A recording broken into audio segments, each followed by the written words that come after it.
नमस्कार, बहुत बहुत स्वागत है आपका। बात करने जा रहे हैं किसान आंदोलन की। 22वां दिन है आज। लगातार कुछ संदेश केंद्र सरकार की तरफ से आ रहे हैं, कुछ वापस किसान केंद्र सरकार की तरफ भेज रहे हैं। लेकिन इन सारी बातों के बीच एक दिलचस्प टिप्पणी सुप्रीम कोर्ट की तरफ से आई है। सुप्रीम कोर्ट ने कहा है कि आप पूरे शहर को बंधक नहीं बना सकते।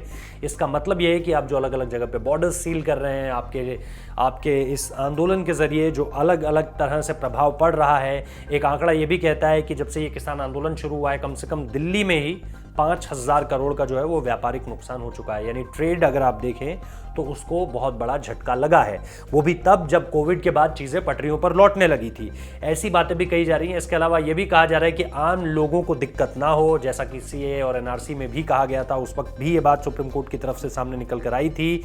लेकिन इस पूरी की पूरी खबर में लगातार जैसे जैसे घंटे आगे बढ़ते जा रहे हैं, वैसे वैसे एक नया अपडेट आ रहा है। और इन अपडेट्स के सहारे जो है वो इस वक्त पे ये पूरा का पूरा आंदोलन जिसने हवा ले रखी है इस वक्त पे, वो चल रहा है। और इसमें जैसा मैं बता रहा हूँ कि बीते दिनों आपको याद होगा प्रधानमंत्री नरेंद्र मोदी की जो मुलाकात होती है, यानी परसों जो मुलाकात हुई थी, उन्होंने कच्छ में जाके जो है वो सिख किसानों से बात की।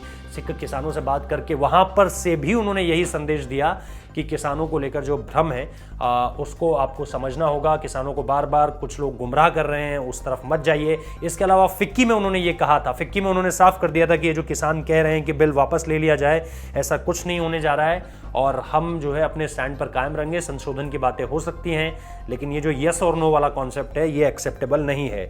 सुप्रीम कोर्ट में आज सुनवाई पूरी हुई थी, जिसमें किसान आंदोलन पर सुप्रीम कोर्ट ने आज की सुनवाई पूरी हो गई। कोर्ट ने आगे की सुनवाई पर कुछ स्पष्टता नहीं दी है, लेकिन भारत के मुख्य न्यायाधीश ने कहा है कि सभी प्रदर्शनकारी किसान संगठनों को नोटिस जाना है और सुझाव दिया है कि इस मामले को शीतकालीन अवकाश के लिए अदालत की अवकाश पीठ के सामने रखा जाए। यानी अभी मामले में और फैसला आना बाकी है। किसान तब तक अपने आंदोलन को किस तरफ ले चलेंगे ये फिलहाल बहुत ज्यादा मुश्किल है जानना, क्योंकि किसानों से भी अगर आप ये पूछो कि अब आगे क्या, क्योंकि सरकार तो नहीं कह रही है हम बिल वापस नहीं लेंगे, आप कह रहे हैं बिल वापस लीजिए, आप संशोधन से नहीं मान रहे हैं, अगला स्टेप क्या, तो किसानों के पास भी इसका कोई जवाब नहीं है। और दूसरी तरफ सरकार इससे आगे बढ़ने के लिए तैयार नहीं है कि हमने जो संशोधन दिए हैं उसी पर कायम है, हम बिल वापस लेने का कोई मसला ही नहीं है। क्योंकि सरकार का यह भी कहना है कि वहां पर जितने किसानों की संख्या है उससे ज्यादा, बहुत ज्यादा किसान पूरे देश भर में हैं। और ऐसा नहीं है कि सिर्फ एक वर्ग किसानों का इसके खिलाफ है तो इससे हम मान लें कि सारे के सारे किसान इसके खिलाफ हैं।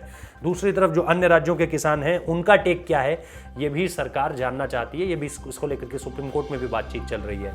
यानी किसानों का एक जो बड़ी भारी संख्या है किसानों की, क्योंकि अगर चाहे आप अलग अलग बॉर्डरों की संख्या भी जोड़ लें, सिंघू बॉर्डर जोड़ लें, टिकरी जोड़ लें, इसके अलावा यूपी गेट यानी जो गाजीपुर बॉर्डर है उसकी संख्या जोड़ लें, अलग अलग इलाकों में सब कुछ भी जोड़ लें, तो भी अगर किसानों की संख्या बहुत ज़्यादा है तो भी क्या वो किसान देश के किसानों का 10% भी है, क्या वो 5% हैं, क्या वो 15% हैं? और अगर वो 10% हैं या 15% हैं तो क्या ये मान लिया जाए कि वही आवाज़ जो है वो पूरे देश भर में किसानों की आवाज़ है? इसको समझना बहुत ज़्यादा ज़रूरी है। बहुत बहुत शुक्रिया इस वीडियो को देखने के लिए।